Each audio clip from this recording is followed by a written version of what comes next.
Welcome to the Talking Hats. I'm Dale, I'm Harish. and we're going to be talking to you all about the latest hot topics, just some general guy talk, talking sports, and the ins and out of pop culture. Yeah, day-to-day activities. So let's start with the rewind of Saturday or Sunday's game. Sorry, it's been long weeks. Um, the Redskins, aka the Washington Football Team. I I can say this: my blood pressure was at a high at that point because we could have won that game. Could have, should have. Yep, they held them close. I could tell they were playing some bend but don't break defense. But when you're doing that, you kind of need the offense to play along and keep the game close, which didn't happen. The offense just didn't do their part, and as a result, things just fell apart and got away from them. And it's almost seems like they're becoming too predictable. I mean, the offensive. I mean, what I don't understand is you have a great line. Surprisingly, they have a great line. You have Gibson, you have McKissick. You even got that guy from Buffalo who's like a Weapons everywhere. yeah. So if you can't, if you don't trust your line, if you don't trust your talent, you're gonna get predictable. I mean, everybody knows that they're gonna pass on third down. Everybody knows what they're gonna do on first down. So when you scheme for it, if you take that out, then there's nothing else you can do. Yeah, but I've heard people this week, especially blaming Heineke for the pitfalls of the offense. But Heineke has the tools to be an effective quarterback in this league. But it's hard for him to really showcase what he's able to do with all these weapons if you're running an ultra conservative game plan. And at this point, his experience level, he could handle being handcuffs taken off a little bit, give him a little more freedom to really run the offense and use those weapons. Yeah, what's really funny when you say that, Dale, is because if Scott Turner says he's one of the greatest minds he's seen as a quarterback, so why don't you just throw him out there and say, hey, let's do this? Or are they too afraid because of the injuries that happened? Curtis Samuel's not there. Logan Thomas is not there. I mean, you lose two big impact players, but you do have rookies stepping up. So it's like, are you afraid? Are you fitting? Are you trying to fit the system for the players, or are you trying to fit the players into the system? And yeah, I think it is a little bit of that. Instead of using the pieces he is trying to force feed his system a bit. Because this scheme harkens back to the days of his dad Norv. You can definitely see signs of the same type of system there, but the difference is Norv was, in my opinion, a little more run heavy, and that probably wouldn't hurt at this point to lean on the run a little bit more with how effective the offensive line is. The fact that your actual starting quarterback is out, you're down a tight end, you're down Curtis Samuel, who was expected to be a big part of this offense. Yeah, So with these injuries, with the experience level of Heineke, it wouldn't hurt to lean on that run game a little bit more. They've got Gibson, they've got Patterson. Lean on these pieces. Right, and also average wise, what they get 5 yards, 5-6 yards a gain. I mean, if you're first and 10, you become second and 5. That's manageable. Yeah. And I mean, at the end of the day, if you can manage your long distance gains, you can get into short yardage situations every time, and that's when you can get into that play action, get Terry across the middle, or you can get De'Ami Brown down, and and who's the kickoff returner guy? I always forget.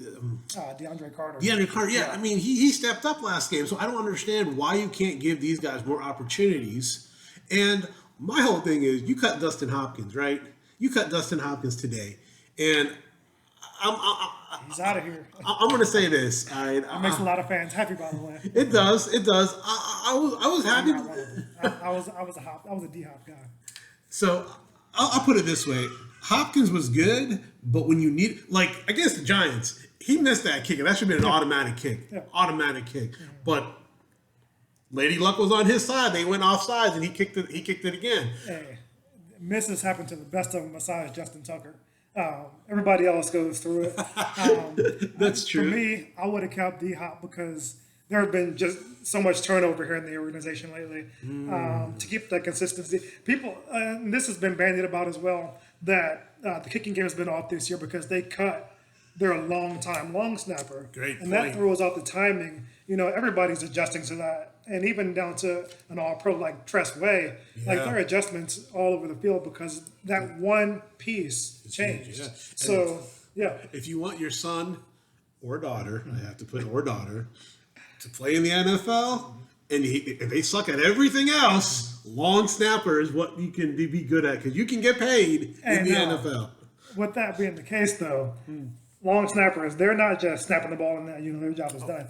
They have to be the first ones down the field trying to make that tackle. That's true. So they're usually like former linebackers. They're usually not guys who played center. They're usually guys who play at linebacker or even fullback, who just never really got their groove. So you have to have some level of athleticism. Some athletic ability. Hey, a little bit. in this PC world, you got to say something. So yeah. But now, we've both been harping on the offense here, when the biggest problem with the team might very well be the defense. So yeah. I was a proponent. I talked to Dale, and I was asking him, "You think Chase Young is a bust?" I always say you have a sophomore slump. Everybody goes through a slump. Yeah. It's very rare that everybody goes through it, but I believe he's going through that slump is because they know what he's doing. They know how to attack him. And unfortunately, what I've seen, he doesn't have the moves yet in his repertoire to get past that. Yeah. He has that speed move, and he has some sort of bull rush, and that's it. Yeah. And with speed, the problem is if you don't control it, the tackles can push you out, and you're off your line. Yeah. You're definitely off your line. With the bull rush, you have to know when to use that bull rush. If you keep on using it, they'll tag team you, they'll chip you, they'll do whatever it takes because that's what they're doing. They're chipping him, and he says you chip the chipper, but I don't think he's chipping anything now because if he did, he'll get back into it. But he needed to have a great sack, though, against – he did. When he came off that edge, that's what his speed rush. Yeah. See, that's the thing, though, right? You have to work in your moves. And I believe, Jack Del Rio is a great defensive coach. He's a great defensive mind, great scheming. Proven in this league. Yes. But I also believe that there needs to be some sort of don't think. Just go out and play. And I think these guys are thinking too much. But the line, I'm not going to blame the line for this loss. I blame like the secondary. I blame because you can't have people running wide open. There's no communication. Somebody made a great point the other day. Correct me if I'm wrong.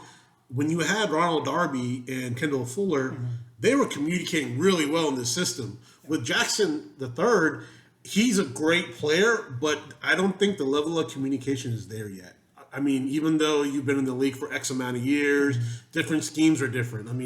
You can use different terminology, but if you can't grasp your corners, your other cornerbacks, there's going to be a miscommunication running from safety all the way down. And I think that's what's plaguing them. And it's kind of sad, though, because they had a full preseason with this. So it's like, do they not understand? Or is it more like they don't care? Now, going back to Chase, I'm going to bring up a guy that I'm also going to touch on later on, Von Miller. Another elite pass rusher, someone who Chase should be striving to be like. Von has moves and he has speed. And his main move is the speed rush. That's his. He can ball rush you, or he can juke you out of your shoes. But he uses his speed first and foremost. And the reason he's able to do it is because he also, with his speed, he uses leverage. I've never seen any pass rusher. I've been watching football a long time. I've never seen any other pass rusher get as low on his speed rush than Von Miller. He is parallel with the ground when he's beating a tackle around the edge. And a tackle can try to kick you out, but if you're underneath him, you're getting around him. Yeah, you can't. And Chase, his speed, he doesn't have that leverage yet. He can get there, and he can also develop moves to couple with his power and his speed. In college, he relied on that power, and he was able to do that because he was playing against college tackles. Yeah. These are grown men in this league. True. They've seen any move you're going to throw at them. And if you only got two, they know what's in your deck, they know what cards are in your deck, and they know how to play them. Yeah. They've seen it before, they know how to beat it. And so you've got the lack of effectiveness there. You've got Montez Sweat. He's had some flashes here this season, but they could both be more consistent. Yeah. And if you get that pass rush going, that's going to make an average secondary look great. True. That's going to make William Jackson look like a better, like the corner they signed in the offseason, not the way he's been playing this season. That's going to make Landon Collins look like a better safety, even though he may be out of position at this point due to the injuries. Speed is just lacking there. And a guy like Shazer Everett, who took his spot last season when he was hurt, he came in and really played well. So maybe Everett needs some more playing time, but something needs to change on that back end because they're just giving up way too many big plays. Yeah, like what really irritated me was the Hail Mary pass Yeah. in the Saints game. I mean, come on, bro. Like they teach us as kids to jump up and you see that ball and you bat it down. You don't bat it up in the air, you bat it down so no one catches the ball. If no one jumps, how could you not jump? Yeah, and at some point in every single practice, there are Hail Mary drills run. So it's not like the defense hasn't seen it before. It's not like you don't expect it in that situation. It's a lack of execution. Yes. Does that go back to the coaching, or is that just not players not caring, but just not? I mean, something is not clicking up there for something like that to happen. So is the old saying that coaches coach and players play? And without the right personnel to play the coaching stuff, because it's all about talent at the end of the day, right? It is, but a mastermind can out-scheme a slight lack of talent. But and everybody, and if you make it to the NFL, you've got some talent. So, at some point, it does really fall back on the coaches to get these guys, put them in the situations where they're best suited to succeed. And so, maybe Del Rio needs to they, like you said, you brought up the fact that they had a full preseason. Last year they didn't have that. Look at their defensive rankings last year as opposed to this year. But that could also be because of the fact that the offenses they were facing didn't have a full preseason. They might go together. So or the media has blown up so much smoke, their heads got too big. They thought they bought into the hype, and when you do that, you kind of lose your fundamentals because if you look at the defense, they're getting there. But they're just out of position. Like that's just fun. In a 4-3 defense, they teach you to gap control. Yeah. They're playing outside their gaps, and that's why they're getting beat inside, even on the run when you're supposed to stop the run, and they're getting beat outside in the secondaries because everybody has a specific gap to play with. There's like you go back to geometry. There's lines and angles you have to take. They're not taking the right angles, and they're not communicating. So I also believe that they need to just. Don't believe don't smell the roses. Just go out and play. Yeah, especially now, the time for that. Yeah. The preseason hype. Yeah. That stuff is out the window because they're the last ranked defense. So yeah. And you're playing against Aaron Rodgers now, boy, like that. And I'm not even going to sit here and pretend that they can win that game. No. From what I've seen, there's just flat out no zero. chance. I mean, I'm a homer. Dale knows it. I always give him 1% chance. Born and raised in Washington D.C. That's right. 1% chance. But you gotta be real at some point. You're going against one of the best quarterbacks ever to play the game, and he's going to use all his tricks. I don't buy into that, but we can get to that. We can get to that a little bit later. Another show later. So we're going to switch gears here. We're going to take a quick break. Come back and discuss our next topic. Y'all hang in there. Yeah. Thank you. Peace. Alrighty, we're back, and our next topic on the agenda is the halftime Sean Taylor retirement jersey. Freaking debacle that was. I was so angry about that. I mean, okay, homecoming is one thing. You want to celebrate all the decades what the former players and teams, great. But Sean Taylor, that day, that's supposed to be all about him. I mean, we all remember, Dale and I, we remember like it was yesterday. I played basketball in the gym with this dude. He was the nicest guy. Really, really touched people's hearts. He used to come in and play with us at LA Fitness over in Dallas Talent Center over here. I mean, you saw the way he played on the field. He brought that violence. For him to just come in and just hang out with the guys, just one of the guys, that I already loved him as a player, but to experience that side of him too, it really endeared him to me personally. And then you could tell the way he just affected everybody in this area with the passion he brought on the field. And just even though the team at that time was average at best, I think they made the playoffs one of those years. Maybe the year he passed, I think they made the playoffs. Yeah. But he brought it. You never questioned him. Yeah, so, he embodied what a football player is. You go out there, he does it. Old Redskins football. Yep. In a modern era, he was the old style. Yeah, so. And I think he would have adapted to this style too. Oh, no question. I mean, against Green Bay, Brett Favre threw that pass. He didn't think he was going to get intercepted, and he came from one end to the other. So 6'3", ran through 230, ran like the wind. Yeah, I mean, he was nasty. He could play in any era. No question. No question asked. He could line up right alongside Ronnie Lott. Oh, 100%. He could even play today with Tyrann Mathieu or something like that. Yeah, he's a player in any era. Yeah, Atwater, Jeez. Steve Atwater, even all the greatest even there. Yes, so what upset me the most, Dale, it wasn't about that was okay. I mean, that's their prerogative. You got that homeboy. What was that dude's name? What was that Patrick Holmes guy? He dances. I don't I even know. wasn't even going to bring up that clown. Good Yeah, grief. I mean, Jackson Mahomes. Yeah, Jackson Mahomes. Who? Who exactly? Who? I mean, the thing is, they put the ropes so you don't go. It's like when you go to the VIP, you want to go, and then they're like, nope. You won't believe this, but this fool said that the team told them that that's why they needed to be. They wrote that interview and put them in. But the thing, what supports his claim is there's a picture before all that stuff, before the entire ceremony of them having them in that roped off area, standing on the number. Yeah, but you can stand on it, but don't dance on it. Yeah, that's where he crossed the. That's the where team put him there. Yeah. Like, okay, fine, they put you there. Don't dance on the Don't number dance on his day. Yeah. Now he's of an age that he probably doesn't know who Sean Taylor is. Don't care. Nope. You don't come on somebody else's field and disrespect it like that. Yeah. The number is there for a reason. You might not know who it is, but it's they're honoring somebody. And you should have the common sense about, okay, they want me to stand on this. I don't want to stand on it. I want to stand outside it. You know, at least to give respect. And But like I said, you may not have known who the guy is, but still. Yeah, but he's notoriously known for he's doing a clown. it. He's a clown. flat-out clown. And I'm surprised that the league hasn't come down on it yet. They come down on other stuff, but they don't come down on this. It's fine, you know, it's everybody's prerogative. You made a mistake, but sometimes when does these mistakes add up and say, hey, you got to stop this, or else the team, the other opposing team will take it into their own hands.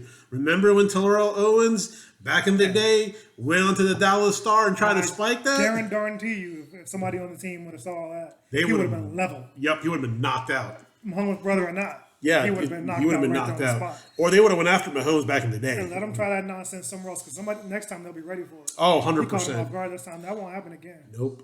Somebody would have said something. I'm an NFL player's brother too, but I ain't out here embarrassing my family. No. The problem is with Mahomes, Jackson Mahomes, Patrick is in his videos sometimes, and then his wife is in those videos too. So they're like happing him up with this clown nonsense. So do you think that he gets away with it is because he's Patrick Mahomes' brother? No question. And if that's the case, why doesn't anybody step up and say, pull Patrick Mahomes to the side and be like, hey, bro, your brother's an idiot? That question is answered as easy as just doing this. You know, all these things about money? Oh, yeah. Mahomes is the highest paid QB? Or no, is he the highest paid player? Wasn't his deal like 10 years, $500 million? It was ridiculous. I mean, that dude, you're probably not going to question that. I mean, nah. Even though his play has been a little subpar this year. But even that, you have to have morals though, right? Like you just have to. That word doesn't go along with this league. There are no morals in the NFL. It's all about that bottom line, all about the shield. So that's a whole nother. We're not going down that road right now. That's another whole podcast. And that's back to the ceremony itself. Yeah. When it comes to a retirement ceremony or retiring a number, my brother had his number retired at Westfield High School over here in Chantilly. That ceremony that night was better, more, it was more in deference to the player than what the Washington football team did for Sean Taylor.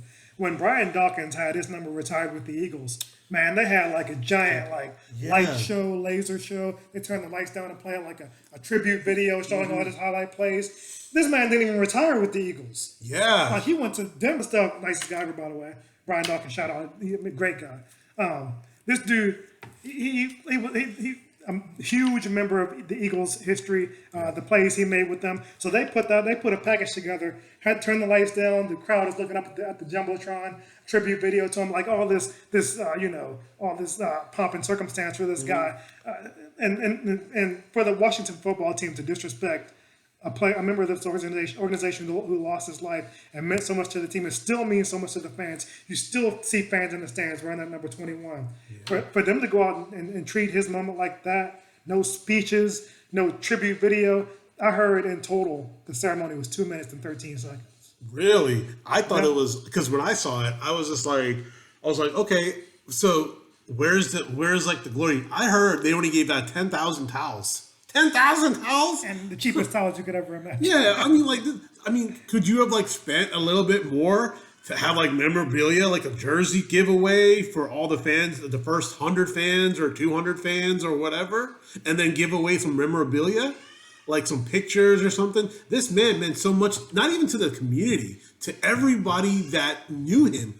Like, I didn't meet him personally, but you could feel it when he talked. Because he was very shy of them. He hated the media. But when he talked, you can feel that he was compassionate. He knew what he wants. And ever since he had his daughter, his life changed. He changed for the better. And to disrespect a man like that, I mean, don't get me wrong. This is our opinion, and this is how we feel because we feel passionate about Sean, and we feel passionate about the team. But at the end of the day, they dropped the ball. They dropped the ball flat out. And I think we all know why it happened. Because of all the controversy this week.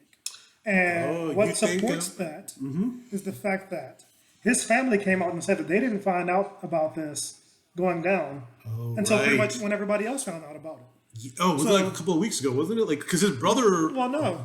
When the controversy about the Gruden emails all came out, they wanted to get their name, that negativity out of the press. Right. So they tried to flip it with this ceremony for Sean Taylor. Yeah.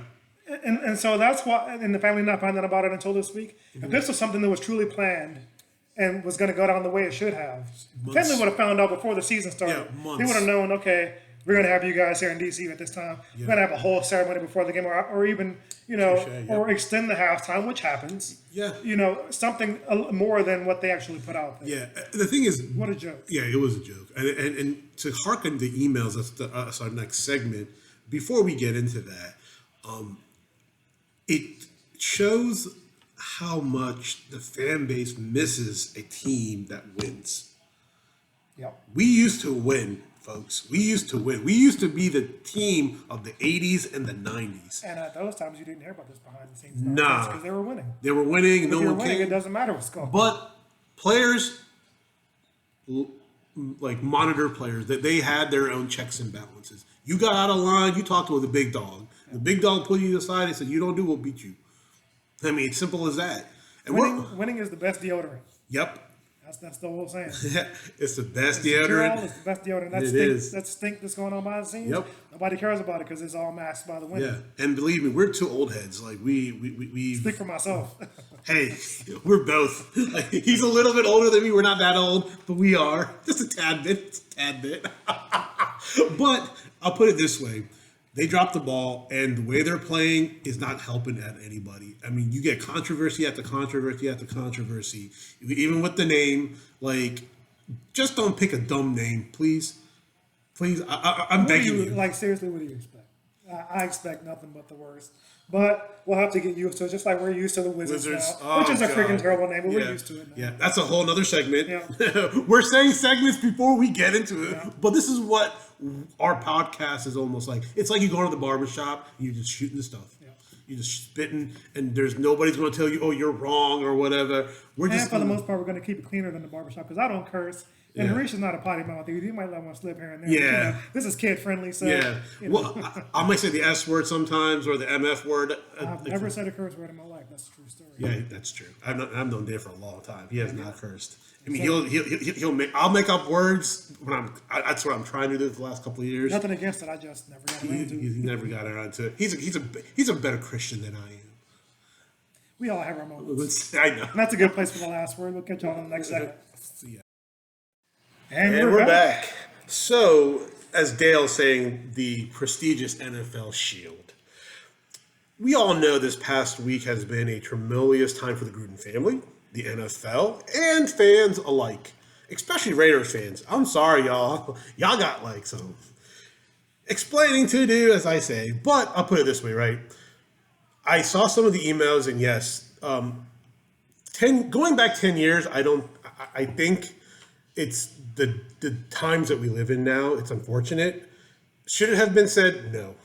But to fire somebody like that and have them kind of forcefully resign, I feel that there should have been other reprimandation, but it is a distraction to the team. So I can understand that. But what he said about Denora Smith, he could be making fun of him, whatever. I don't look at it. I never looked at it that way because I don't think that way. But the unfortunate part is in this day and age, people look at it that way and see me that way. And what he said about homosexuality, that's where you cross the line, in my opinion, is you can't refer somebody like that and kind of in work emails. Like, come on, dude, like, use some common sense. You work for the NFL. You work for a conglomerate. You work for a company. All these companies are individual companies. If you're going to write that in an email, you don't think they can track you? We all work in the same field. Like, we all work in computers at some point. That's the number one thing. You don't write personal stuff in an email. And that's why they probably let go homeboy Bruce Allen, because they found out something about that, and that's why they fired his ass. Well, Bruce Allen, I'm sure, has many more skeletons in the closet than some Gruden emails. Something that has been rumored this week is that Snyder is leaking these emails to the press because he had a bone to pick with Bruce Allen. Are you serious? Bruce Allen was his right-hand man, and then there was an unceremonious departure from the organization. Right. Snyder's still holding a grudge, so... But why would he leak it, though? Well, this leak was because... Initially, it was to get Allen dirt out there. Ah, okay. Gruden the shrapnel caught him, but he wasn't allegedly he wasn't the intended victim. So with these rumors being out there, it leads me to wonder what else is in these emails. So you're taking it as like who else is involved into this Who entire? else can get caught up in it? But also, what else has Bruce Allen, who's not employed anywhere at the moment, so who really cares? And I don't. He has old money, man. Like I mean, Right. he doesn't care for all this stuff. But what else? Who else is going to get caught up in the? Well, no one unless you. Okay, my thoughts on why the NFL was okay with these things being released is because maybe even Mark Davis or someone else in the NFL just had their fill of John Gruden and then felt it was his time to go. When these things happen, they don't happen by accident. Behind the scenes, there may have been a whole lot of back and forth. Again, this is all speculation on my part. It's just, if it quacks like a duck, it's a freaking duck. So I'm thinking that they thought it's Gruden's time to go. He was on a 10-year deal. What is he, 4 years into it? Yeah, that's a. He was going to be there for 6-7 more years Yeah, he got paid on that $100 million contract. Yeah, for a coach. Now he didn't even get fired, which he would have got paid out. He resigned, which means he gets not a penny more. So just connect all these dots. I'm not a conspiracy theorist by any means. I am. It just well, see, there you go. I am. So he's eating all this up then. But just not to cut you off, sir, No. but I just want to go back to you made a great point Well, of because course. I mean you're Dale Royal. Come on now, pop that collar, son. No, but you made a great point about like how Snyder wanted to get back at Bruce Allen, right? But Gruden got shrapneled in a sense, like he got caught in the crossfire, and then you're like Mark Davis. Was it Mark or Mike Davis? Mark is the owner. Owner, right? We don't see it as Bowl I cut is what we call him. We call him bowl cut. bowl cut, yeah, because back in the 70s. He's rocking it like it's 1972. So remember, there's an old saying, right? It's like what people show you up front ain't what happens behind closed doors. So whatever is happening between Mark Davis and John Gruden could have been really nasty. Well, the problem is I'm sure Mark Davis is smiling in his face, meanwhile stabbing him in the back. Yeah, I mean the Davis family's been known to do that. Oh. I mean the way they're moved out of Oakland to L.A. to Vegas. Nobody now. gets that rich by being an angel. You got to stab some people in the back on your way up. You got to break a few eggs. And the thing is, you've made such great points on that. It's almost like no one's, I mean, in all honesty, no one's really talking about that too either. Even though they're saying, oh, speculation, Gruden is like the key point right now. But the NFL, like, I hate Goodell. Like, I am not a fan of him. His father was a politician. He's a politician. And he's running the NFL like a political, like, mini Congress. It's like, who's his in and who people don't like. Like all the owners, I'll say a fairly 95% like him and maybe 5% don't, or maybe. Here's the problem. I think they all like him because he's doing their dirt. He's the Shield's figurehead. Mm-hmm. He shields them from having to do these dirty things. Like I'm sure he was heavily involved in all that went down with getting Gruden out of there. I agree with that. And please, nobody look at this and think that I'm defending John Gruden at all. I didn't like him before any of this stuff. I like him even less now. What he said about DeMaurice Smith, flat out racist. The homophobic and transphobic stuff he said, I mean, unacceptable. And I'm going to take it there. The racist stuff came out a day before the homophobic and transphobic stuff. When the racist stuff dropped, nobody really seemed to care about it. When he crossed that other line, though, he was out. So what did he say that was so racist? I mean, maybe I missed. He said DeMaurice Smith had lips like Goodyear tires or something like that. I'm paraphrasing, but everyone knows that that's a racist trope against black people, saying that they have big lips because white people apparently have thin lips or out of whatever. Right. Did he say rubber lips? If I remember now. Something like that. Yeah. I don't Okay. ever look at anybody's lips like that. But I do know it's a racist trope. Yeah. You know, I'm black. I've been through these things my whole life. Right. I know how it goes. But See, that's the thing, though. See, I don't relate the two together. Like, I'm not like, no, and that's a sad thing, though, right? That's a sad thing because you don't expect people to say such things like in the confines. sorry, we had some technical difficulties there, but we're going to pick right back up here. Where we left off was we were touching on Harish not necessarily catching on to the fact that, the trope, the racist trope that John Gruden put out there. And I get that. I've heard that from we had a leadership meeting this week where we were discussing these emails. And some of my coworkers went down that road as well, that they didn't really pick up on the racism of that comment. But like I said before we cut off here, these are things that I've heard my whole life, and I'll let you pick back up. Yeah, so I also believe it's the situations that you're in, right? We all experience racism like in different venues. Some people will hear certain words and they'll be, that's racist. And other people are like, well, what is, because they don't live that day-to-day lifestyle, right? So it's, to some people it is, and to some people it isn't. And to me, Dale hit on an excruciating point is, after he said those homophobic comments, that's when he was fired, right? But these emails happened 10 years ago. So why wasn't he reprimanded 10 years ago? Well, because they weren't, at the time, they weren't made public. These emails didn't come out until Beth Wilkerson investigated the whole the whole behind the scenes of what's been going on with the team, the sexual harassment scandals and all that. Is that where the emails came from? That's where the emails came from. They came out in that investigation, which was not released to the public. These emails were leaked by, I'm thinking, Snyder, to the press to get back at Bruce Allen. John Gruden gets caught up in it, and so on and so forth. And then now we're here talking about why. Yeah. I think, and I can see, like, I can see both sides of it. How people can think that, because if someone said that to you, how would you feel, right? Like if someone called you rubber lips. And he has, and right now he has black players on his team, of course, because the league is 70% black. Yeah. He also has the only openly homosexual player in the league on his team. That's also true. So yeah, and there was no way, the situation at that point became untenable when those emails were released. There was no way he could continue on coaching that team. Right. And I have to say this, though, I hate what Keyshawn Johnson did. If you did not like John Gruden then, you should have said it back then. You've been retired for a long time. You could have brought up that situation that, hey, he was a fraud. We all knew something was fishy in Tampa when they won that Super Bowl. All right? That was Dungy's team. Yeah, that was Dungy's team. Everybody knows that. That's just schematic. If you know football, even if you're like a casual fan, well, I can't say casual because if you like football, I'm not a Dungy guy. Not me. That was his team. That was his team. He coached that team and the GM. But at the end of the day, if you had a problem with Gruden back then, you could have spoken up. You've been retired for a long time now. And just to get on that gravy train and poo-pooing people, I don't agree with that. Like, you can't go just because of the ratings. Same thing with Randy Moss. Same thing with all those guys. You can cry all you want. But if you knew this stuff was happening, why didn't y'all speak up? Yeah. I mean, and this is one of those topics that we can branch off into a bunch of different other subtopics like racism and how long, statute of limitations, when do you forgive a person and things like that. But for now, I'm just going to leave it here. Right. We're going to move on to our next topic. Yeah, we'll come back. I mean, this is just, it's a barbershop kind of talk, and we can always come back. Because at the barbershop, there's not just one talk. We always go back.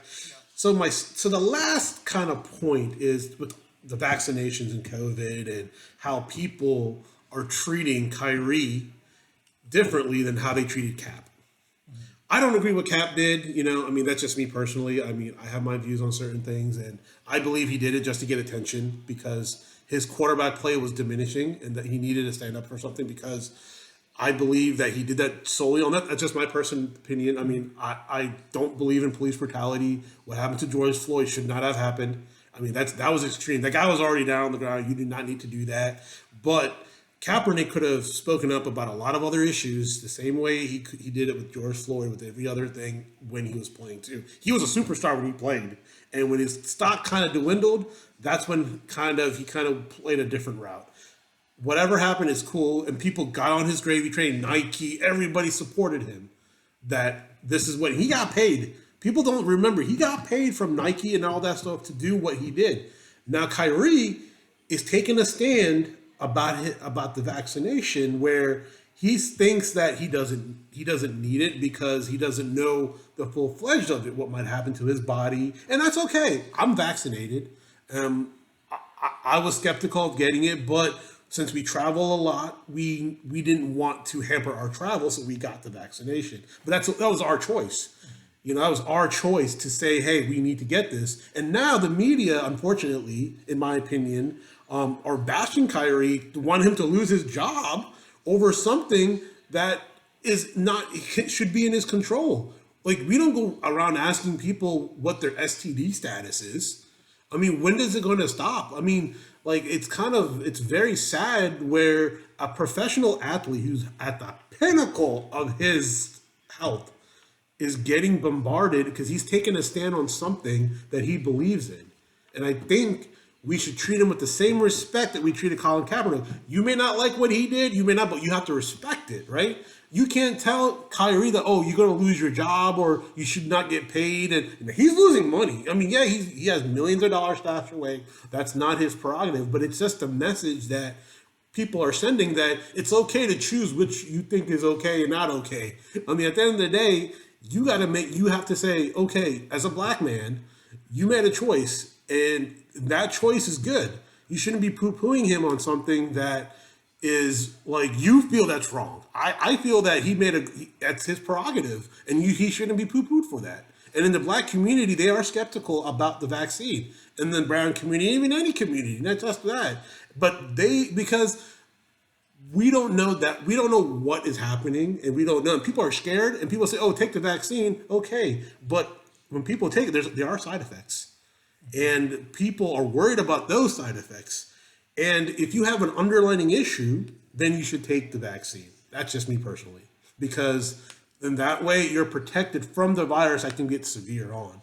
But I just feel that people are just running that gravy train because they want to fit that narrative of, oh, if you're not vaccinated, you're the bad guy. And I don't think that's right. And this is America, right? We have a choice. We shouldn't be forced into anything. We may not like it, but we shouldn't be forced into it. And you have your opinions on that. That's just mine. Sorry, I'm on my soapbox. I'll get off. No, and I'm glad you put all those points out there. A lot of people feel the way you do. This is something we didn't discuss beforehand, go into at all. And we didn't really go into any of the topics. We're just sitting here letting it flow. When it comes to this subject, me and Harish have differing viewpoints from a political standpoint. Truth be told, we're probably both more conservative leaning. I'm just not a Trump guy, but I do have conservative leanings. Born and raised Christian, just naturally conservative. It's just in me. But the way the party has shifted these days just doesn't fit with the way I think. So that's a whole other. We can go down the rabbit hole. Different show. But as far as Cap and Kyrie go, when it comes to Cap, when the whole kneeling thing was going on, I never knelt during the anthem. Didn't have anything to do with how I felt about police brutality, how I felt about him and what he was doing, anything like that. I stood for the anthem and sometimes had tears in my eyes that would sometimes leak out a little bit because my sister serves in the military. She's a lieutenant colonel in the Air Force. Shout out. So, I just having her in my mind and in my heart, knowing that she's going to war for us, just having that in here, there was no way I could just bring myself to kneel and protest or anything else. I wasn't standing for the flag. I love this country. Wasn't standing for the flag. Wasn't standing for the anthem. I was standing for her, in tribute to her and honor to her for all she's done for me, all she's done for us. Every time I stand, I'm standing for her. If I ever do kneel, it won't be against the flag.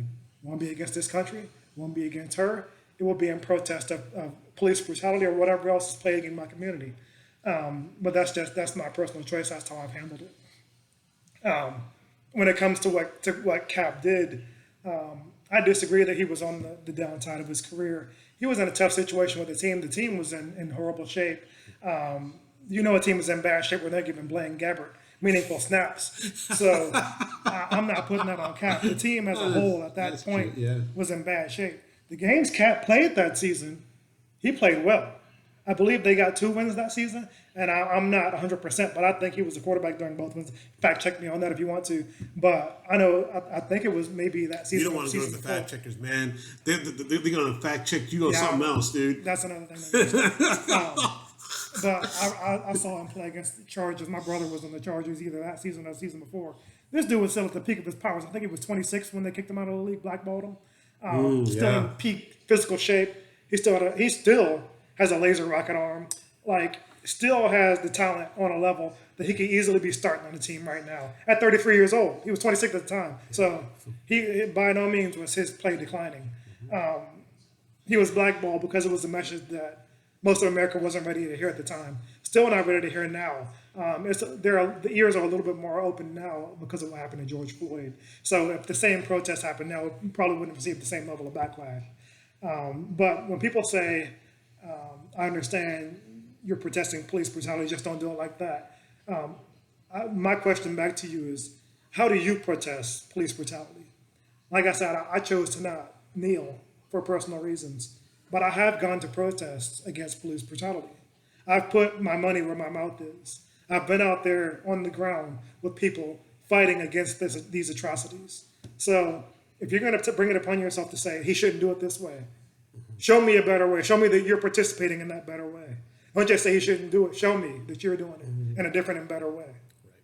Maybe you could show him a way that's better than how he did it. Maybe he'll join all. Because his protest initially was not kneeling. He spoke to Nate Boyer, who was an Army Green Beret, about how to do it. And Nate told him to kneel because it was the most respectful way. And kneeling is in deference. It's not a slight against the flag. An Army Green Beret told him that it was respectful to do it that way. And that's why he chose to do it. A former teammate told him to do it that way, who served this country. So if you're going to question him, if you're going to question that, then I want to know that you were on that same level with the guy who told him to do it. Otherwise, have your opinion, just don't voice it unless you're willing to cross that line and show me a better way. When it comes to Kyrie, I'll make this one quicker.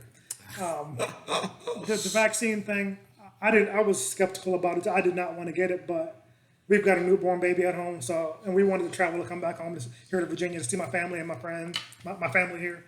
So we made the choice to get the vaccine. It was not FDA approved at that point, but we still took that risk because when we weighed the pros and cons, we just felt it was the best thing for us. Now it is FDA approved. So the argument that, when people say, especially athletes and actors, still do my research. What research are you doing that scientists with years of education and experience haven't done? What are you going to show them that they haven't already seen with regard to this vaccine?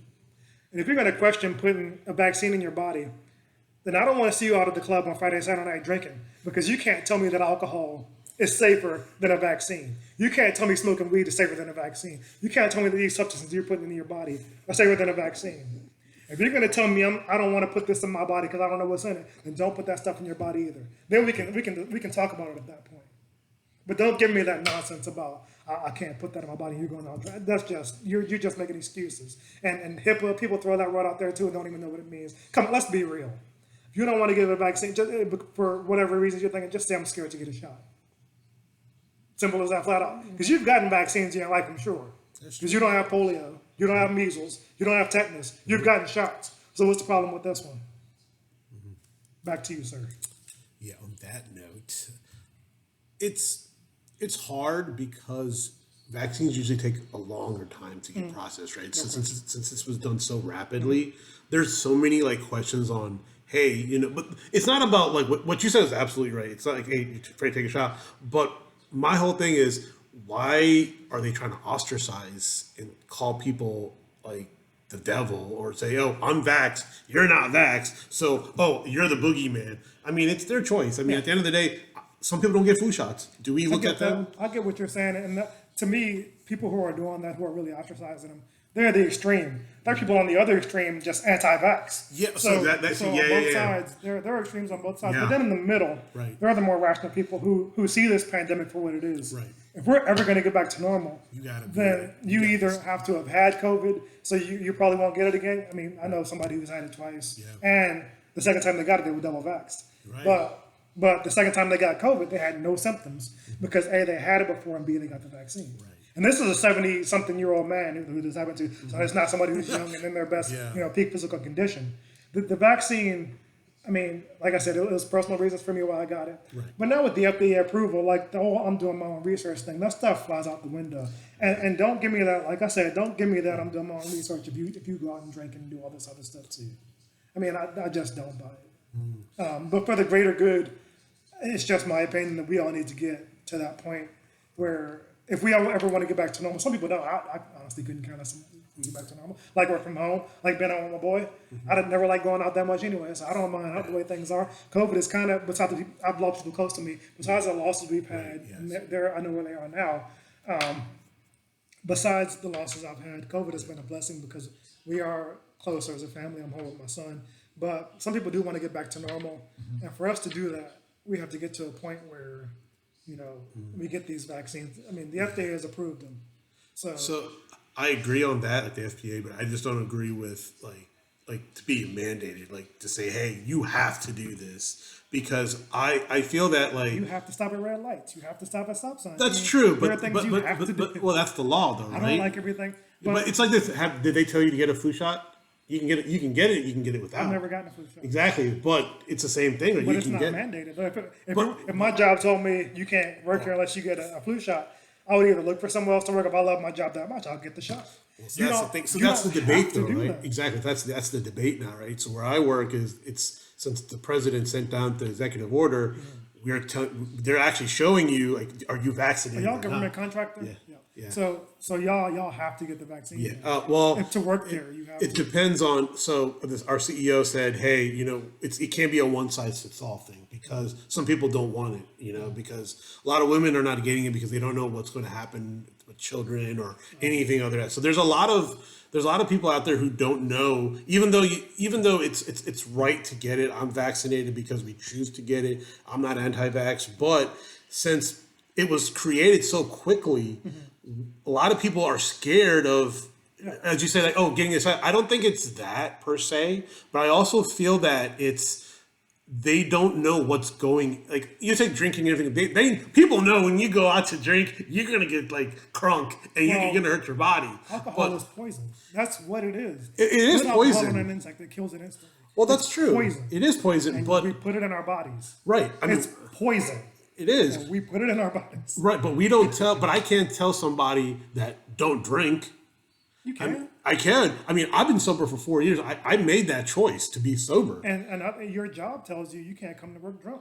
Oh no, of course, because that's mandated. That's mandated. But that's the thing, though, right? Like, but the thing is, those things affect what you're going to do professionally. What you're going to do. We have red lights because it protects us. Vaccines protect us. We're not saying don't get the vaccine, but since this vaccine was produced so quickly, we don't know what the future effects might happen with children. Now they're saying 5-year-olds to 11-year-olds can get the vaccine now. So it's like, do you want to take that? For adults, we can say, I'd rather take it upon myself than my child to see how it can affect me. But I can see individuals where they're saying that, hey, I know I can take the vaccine anytime I want. They're not saying no to that. But to say, hey, if you don't take it, you can't play and you can't go to work, that's affecting your lifestyle. And at the end of the day, I also feel that, like, we live in a country where we make choices, right?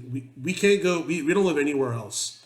And if we go somewhere else, right, a lot of people who don't live outside this country, they don't understand that they will force you to do things that you can't say no to.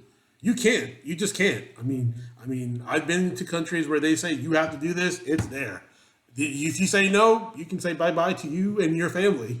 At least over here, yes, we do have a choice, and yes, and I don't think they're afraid of getting it.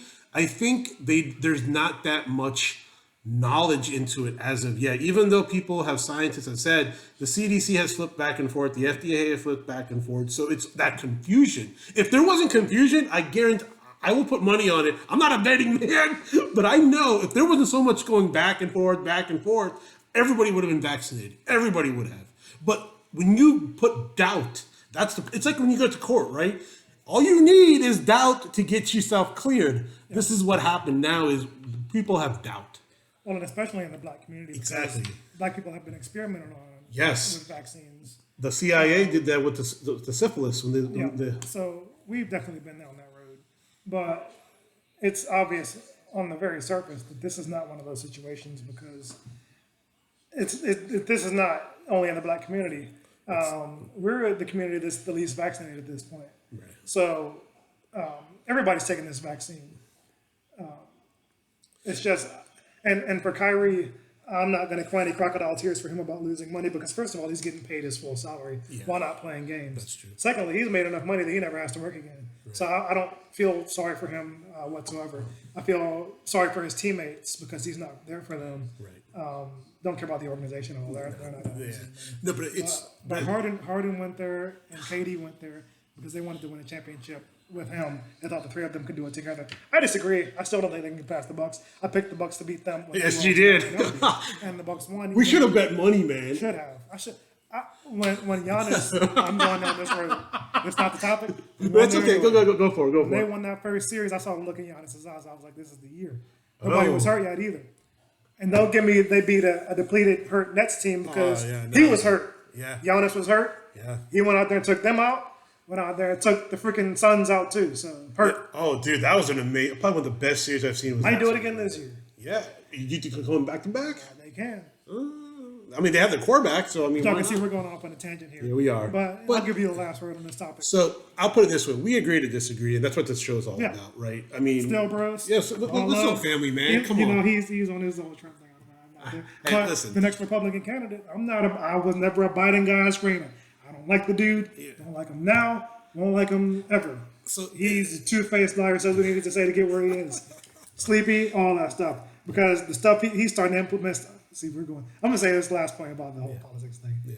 He's starting to reinstitute some of Trump's policies. So we could have just left Trump in there. I don't need this. But anyway, last word on the So it's almost like, see, we're all family here. Y'all come into our home. I have a purse and everything here. Yeah. This is our third podcast. That's the backdrop. The thing is, we just want to get everybody's opinion. Like, hey, do you what do you guys want to see from us? How can we go with this show? Because, this is new to us. We want to try something different. Whatever you want to see. Yeah. People who know me knows if it's in here, it's coming out.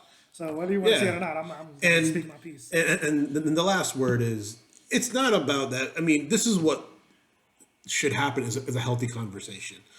We disagree on a lot of points. Yeah. Believe me, we've had numerous conversations, even right now. But it's conversational. It's just conversational. Never argumentative. Because at the end of it, it's love. It's love, brother. Take on it. Yeah. And we go. And at some point, we might change each other's viewpoints. We might not. We might not. Either way. We're still family. Yep. And that's the problem we have in this society is too much hate. No one's hearing each other. We're all doing this, but we're not hearing. Yeah. And that's the problem is, if we get the time just to sit back and just listen and hear, you may learn a thing or two, or you may even change your mind. And it's okay if you don't. I'm not always right. He's not always right. But 9 times out of 10, we're both right. But we agree to disagree, and that's okay. And sometimes we agree on points. Sometimes we don't. Like right now, we don't agree on certain points, and that's okay. We completed our first podcast. That we've been talking about this for years. For a long time. Yeah, and now we're putting our money where our mouth is, and we kind of figured out, hey, we can do this. What do you guys think? Trolls, beware, because I will find you. Hey, you can bring the love, you can bring the hate. Just bring something. As long as I don't care. I've always said, I don't care if you love me or you hate me. As long as you're talking about me, as long as I'm in your mind, I'm doing something right. Yeah, and trolls, you better be. I will find your ass. Bring it, trolls. Bring it. All right, we're signing off. Peace and love. Love, y'all. Peace and love.